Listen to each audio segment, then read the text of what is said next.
Hai, saya Onil. Oh iya, ini video buat kamu bocil-bocil yang bawa motor sering balap di kawasan sini atau di kawasan manapun. Kalian tahu nggak, kalau kalian bawa motor itu, apalagi kalian tidak pakai helm, kalian sangat membahayakan pengendara yang lain. Ketika pengendara yang lain melihat kamu balap-balap begitu, apalagi kamu sering belok kiri belok kanan zigzag bawa motornya, itu sangat berbahaya banget, bikin shock pengendara yang lain. Pengendara yang lain ketika melihat kamu membawa motor begitu, mereka menjadi kaget dan bisa aja mereka bisa shock, bisa kalau mereka punya penyakit serangan jantung, mereka bisa serangan jantung karena mereka melihat kamu orangnya terlalu brutal, arogan, bawa motor zigzag belok-beloknya tidak jelas, dan itu sangat membahayakan pengendara yang lain. Yang tadinya pengendara yang lain tidak mengalami masalah jadi masalah ketika dia kaget ketika melihat motor kamu yang beloknya zigzag balap-balap di jalan raya. Itu sangat membahayakan pengendara yang lain. Dan saya kadang sampai teriak dan maki-maki sama bocil-bocil yang bawa motor balap-balap.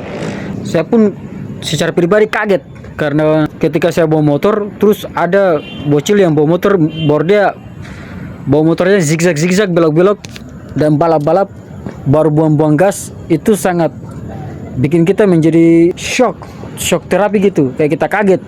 Akhirnya kita rem mendadak dan seperti kita mau lompat dari motor, kita mau tinggalkan motor kita. Karena apa? Karena kita lihat bocil-bocil ini bawa motor sangat penuh emosi, sangat agresif, sangat tidak normal.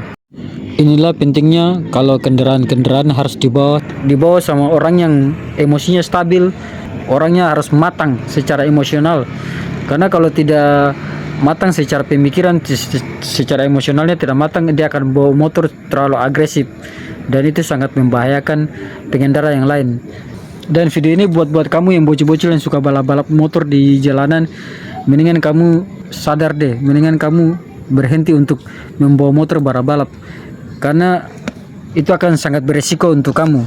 Bukan kamu saja yang nantinya mengalami kesusahan, tapi dengan cara kamu membawa motor balap-balap di jalanan terus kalau tiba-tiba terjadi kecelakaan kepada orang lain, kamu tabrak orang lain dan terjadi kecelakaan kepada orang lain, itu bukan hanya kamu saja yang mengalami kesusahan, tapi orang tua kamu juga akan turut diminta pertanggungjawaban. Karena nanti orang tua kamu akan diminta pertanggungjawabannya untuk mengganti motornya orang yang pernah kamu tabrak, orang yang sudah kamu tabrak itu.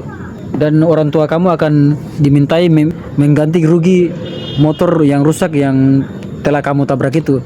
Dan pastinya kalau orang yang kamu tabrak itu mengalami luka-luka berat, orang tua kamu juga yang akan diminta pertanggungjawaban untuk membiayai pengobatan dari orang yang mengalami kecelakaan yang kamu tabrak itu. Jadi kamu bocil-bocil mendingan stop deh untuk balap-balap. Kamu bawa motor santai aja lagi. Ngapain sih balap-balap? Toh tujuan kamu itu nggak lari juga. Toh rumah kamu juga nggak lari juga. Saya Onil Victor, thanks berat untuk semuanya.